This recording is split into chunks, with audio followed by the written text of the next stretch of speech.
Hi welcome back to the my channel.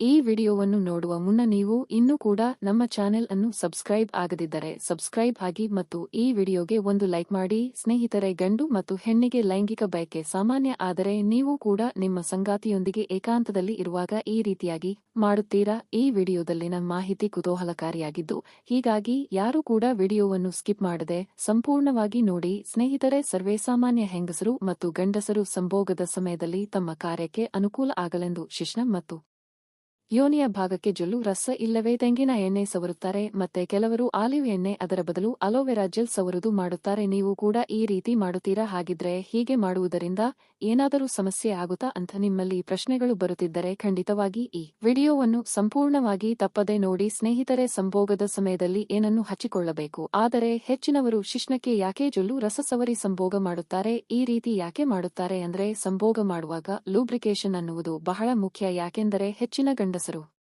ಸಂಭೋಗದಲ್ಲಿದ್ದಲ್ಲಿ ಯಾವುದೇ ಎಣ್ಣೆ ಅಥವಾ ಜೊಲ್ಲು ರಸವನ್ನು ಉಪಯೋಗಿಸಲ್ಲ, ಬದಲಾಗಿ ಸೋಪ್ ಅಥವಾ ಶಾಂಪೂವನ್ನು ಉಪಯೋಗಿಸುತ್ತಾರೆ. ಅದರಂತೆ ಮತ್ತೆ ಕೆಲವರು ಯಾವುದನ್ನು ಉಪಯೋಗಿಸದೆ ಬರೀ ಕೈಯಲ್ಲಿ ಕೆಲಸ ಮಾಡುತ್ತಾರೆ. ಯಾಕೆ ಹೀಗೆ? ಸಂಭೋಗದಲ್ಲಿ ಎಂಜಲು ಎಣ್ಣೆ, ಗ್ಯಾಸಲಿನ್, ಅಲೋವೆರಾ ಜೆಲ್ ಸವರುವ ಉದ್ದೇಶ ಅಂತ ಯೋಚಿಸುತ್ತಿದ್ದೀರಾ?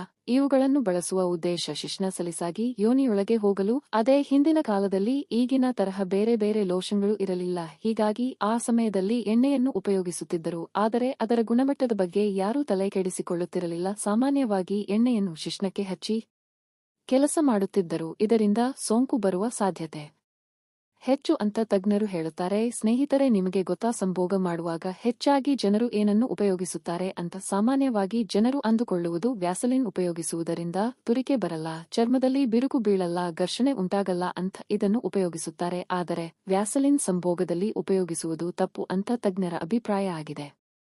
ಒಂದು ವೇಳೆ ಏನಾದರೂ ನೀವು ವ್ಯಾಸಲಿನ್ ಉಪಯೋಗಿಸುವುದರಿಂದ ನಿಮ್ಮ ಸಂಗಾತಿಗೆ ಬ್ಯಾಕ್ಟೀರಿಯಲ್ ವೆಜಿನೋಸಿಸ್ ಅನ್ನುವ ಸಮಸ್ಯೆ ಬರಬಹುದು. ಹೀಗಾಗಿ ಇದು ನಿಮ್ಮ ಸಂಗಾತಿಯ ಯೋನಿಯ ಪಿಎಚ್ ಮಟ್ಟವನ್ನು ಏರುಪೇರು ಮಾಡುತ್ತದೆ. ಇನ್ನು ಆಲಿವ್ ಆಯಿಲ್ ಎಣ್ಣೆ ಅನ್ನುವುದು ಅಡುಗೆ ಉಪಯೋಗಿಸುವ ಎಣ್ಣೆಯಾಗಿದೆ. ಒಂದು ವೇಳೆ ಕವಚ ಬಳಸಿ ಅದರ ಮೇಲೆ ಆಲಿವ್ ಆಯಿಲ್ ಎಣ್ಣೆ ಹಚ್ಚಿದರೆ ಅದರಿಂದ ಕವಚ ಹರಿದು ಹೋಗುವ ಸಾಧ್ಯತೆ ಹೆಚ್ಚು.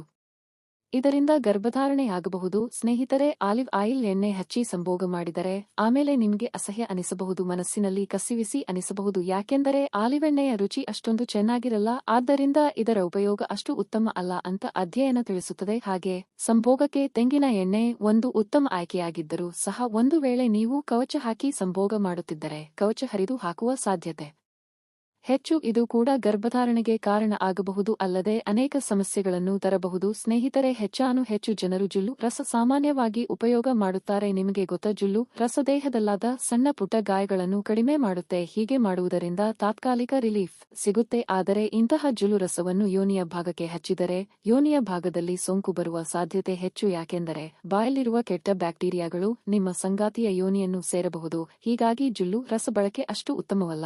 ಇದನ್ನು ನೀವು ಅರ್ಥ ಮಾಡಿಕೊಳ್ಳಬೇಕು. ಹಾಗಿದ್ರೆ ಸಂಭೋಗದಲ್ಲಿ ಯಾವ ವಸ್ತು ಬಳಕೆ ಮಾಡಬೇಕು ಅಂತ ನೋಡೋದಾದರೆ, ಸದ್ಯ ಮಾರುಕಟ್ಟೆಯಲ್ಲಿ ಇದಕ್ಕಾಗಿಯೇ ಹಲವಾರು ಉತ್ತಮ ಉತ್ಪನ್ನ ಬಂದಿದೆ. ಇದರಲ್ಲಿ ಗಿಡಮೂಲಿಕೆ ಉತ್ಪನ್ನಗಳಿಂದ ಮಾಡಲ್ಪಟ್ಟ ಉತ್ಪನ್ನ ಇವೆ. ಇವುಗಳನ್ನು ನೋಡಿ ನೀವು ಉಪಯೋಗ ಮಾಡಿದ್ರೆ ಇದು ನಿಮ್ಮ ಶಿಶ್ನದ ನಿಮಿರುವಿಕೆ, ಗಡಸುತನ ಜೊತೆಗೆ ಉತ್ತಮ ಲೂಪ್ ಆಗಿ ಕೆಲಸ ಮಾಡುತ್ತೆ. ಇದಲ್ಲದೆ ಸಂಭೋಗ ಮಾಡುವ ಮುಂಚೆ ಸರಿಯಾಗಿ ಫೋರ್ ಪ್ಲೇ ಮಾಡಿದರೆ ಹೆಣ್ಣಿನ ಯೋನಿಯೇ ಸಂಭೋಗಕ್ಕೆ ಬೇಕಾದ ಲೂಬ್ನ ಹೊರಹಾಕುತ್ತೆ. ಹೀಗಾಗಿ ಸರಿಯಾಗಿ ಫೋರ್ ಪ್ಲೇ ಬಗ್ಗೆ ಗಮನಹರಿಸಬೇಕು.